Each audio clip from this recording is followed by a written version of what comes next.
Now I want to look at some more math-based problems, though, which are always the fun ones. So for problem 2, let's say I'm pulling a crate at an angle. And again, this is going to be a frictional problem.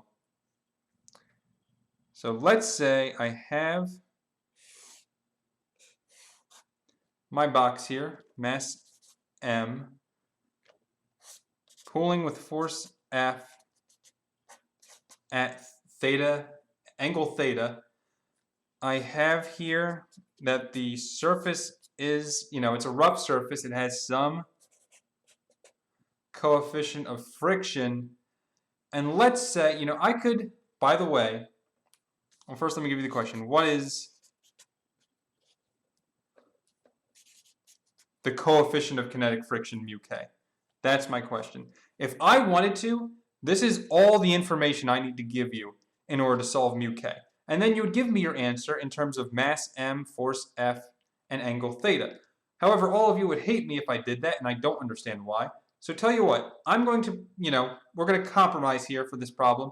I'm going to give you mass m, angle theta, and force F, but I am not going to plug them in until the very last step to show you that this problem, this variable-based problem, is the exact same as if I were to give you the numbers. We're going to solve it in the exact same way. And then you can no longer say, oh, I hate these kinds of problems. I don't have any numbers to work with, because I'm going to tell you, you don't need the numbers. Okay? You can just solve it with the variables, and you're going to get the exact same answer. And honestly, it's going to save me some time, because I only need to use my calculator at the very end. And if I kept it in just the variables, I wouldn't even need my calculator. So honestly, me pandering to your selfish needs is honestly just making myself give myself more work. Okay? I do it for you because I love the people, and more importantly, I love physics. So here we go. I'm going to give you force F. We'll say it's 70 newtons. I will give you mass. We'll say the mass is 20 kilograms. Angle theta, I'll make it 30 degrees. And I want to solve for mu k, which is the coefficient of friction between the surface and the object. First thing we do with any problem, well actually, if you remember, I'm going to say free body diagram is the first step. We actually have step 0 for this problem. Step zero is to break up any force at an angle into its components. So step 0, break force into x and y components. And we have to do that. The reason being, we cannot do anything with this force at an angle. We need to split up into its x and y components. So let's do that real quick. I have force F like this, angle theta. I know that I have an x component, fx, and a y component, fy. And if I want to see what fx and fy are equal to in terms of theta and f, it all comes back to knowing your trigonometry. It's going to be fx is equal to the force F times the sine or cosine of theta. Well, let's think about that for a second. If I were to make this a right triangle like this, there's my right angle, and I think about, well, what is this leg of the triangle in relation to everything? I got my hypotenuse F. Fx is the adjacent leg of the triangle, right? Adjacent, which means I'm using cosine, F cosine of theta. And remember what I can do here. If I have Fy pointing straight up here, I can also just move Fy over here because the location doesn't really matter. Like, Fy here is the exact same length as the vector Fy there. And I just drew this to complete the triangle anyway. And I know Fy is the other leg of the triangle, because we already used cosine. Fy has to equal F times sine of theta. And the real reason for why it uses sine is because it's hypotenuse F times, what leg is that? That's the opposite leg to the angle. So opposite uses sine. Okay? So we have Fy and Fx, the y and x components. And now what I want to do is I want to make my free body diagram. So if I were to make a free body diagram, I have mass m on my surface. What forces are acting on my object? Well, first of all, I always have gravity, mg pointing straight down. I then have the components of my forces that I just found. The x component we said was f cosine theta. We also have f sine theta. Do I have a normal force? I am going to have a normal force as long as this is touching a surface. So the normal force also points straight up. And lastly, there is one more force, and that is the force of kinetic friction. And the reason we have kinetic friction is because, there's friction.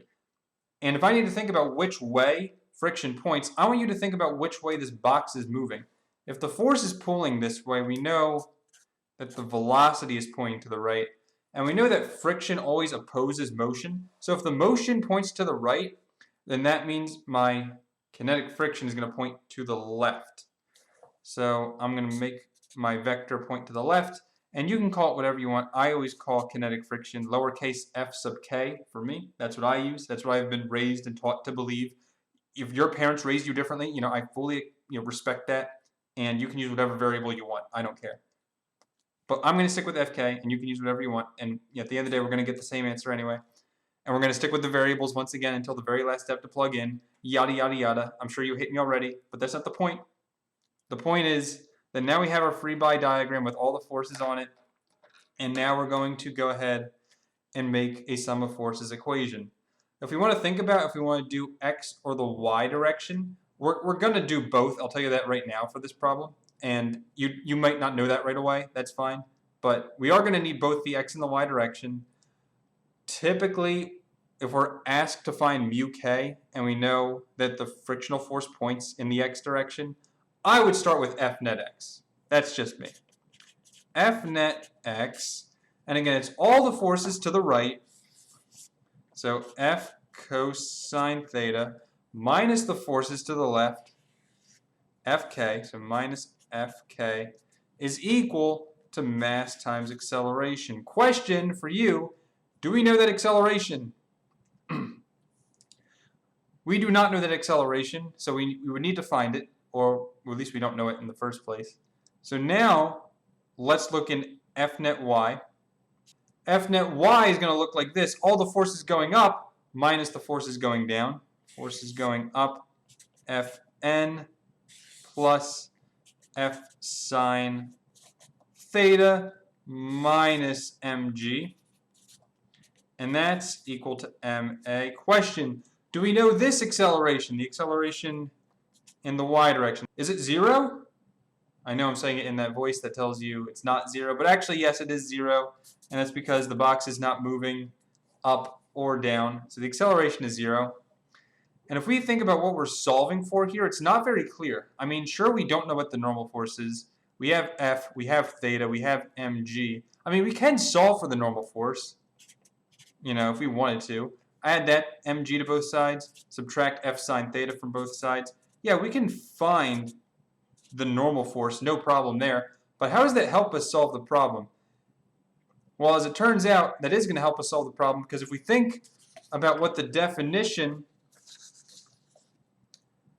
of friction is, frictional force is equal to the normal force times mu k. And we have normal force. We just solved for it. We actually don't have Fk. I'm starting to realize I left out a crucial piece of information in the problem, which is unfortunate. But this block is moving at constant velocity. And I know you may be, thinking, well, why didn't you tell me that from the beginning? Well, because I forgot and because I'm human. But the point is, it doesn't really change how we did the problem up until this step. Like, the steps are always still the same. We have step 0, which only exists when we have a force at an angle. We have step 1, which is free body diagram. We have step 2, which is the sum of forces equations in the x and the y direction. All that stays the same, regardless of me forgetting constant velocity. The only thing that changed is what we're solving for, really. And if we have constant velocity, now we know the acceleration in the x direction.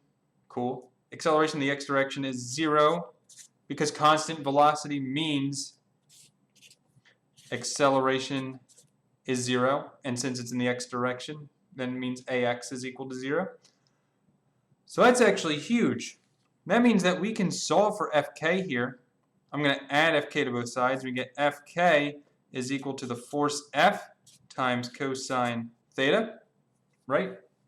And now, if I want to plug in and solve for mu k, we now have all the variables we need to do that. So I'm going to plug in Fk is F cosine theta is equal to the normal force, which is mg minus F sine theta times mu k. And if I want to solve for mu k is equal to F cosine theta divided by mg minus F sine theta. And I'll tell you right now, this does not simplify any further. You cannot cancel out F because the mg does not have an F. Can't cancel out theta. That would just be a terrible decision. And so the only thing we have left to do, this is the correct answer, but just to satisfy your need, your want, your whatever, your addiction of plugging in numbers in order to justify your answer, we have numbers right here we can plug in, and we can find mu k for this specific scenario. So F was 70 newtons, cosine of 30 degrees, divided by mass 20. G, I'm going to use 10, not 9.8, because whoever uses 9.8 just hates themselves, in my opinion, and wants to do more work for themselves. Well, they can just use a perfectly good G equals 10, minus F sine theta. F, again, is 70. Sine of 30 degrees, like that. And then if we were to get our calculator and plug everything in and make sure your calculator is in degrees, we get, I'll even do it right here, 70 cosine 30 divided by, you have to be careful here, you want to include a quantity symbol, 20 times 10 minus 70 sine 30. Sine 30 is just 1/2, but whatever. Close the second parenthesis, and we're going to get a final answer of 0.367 for my coefficient of kinetic friction, which is a perfectly normal answer. I'm very happy with that. And that was some good physics right there, besides me forgetting constant velocity.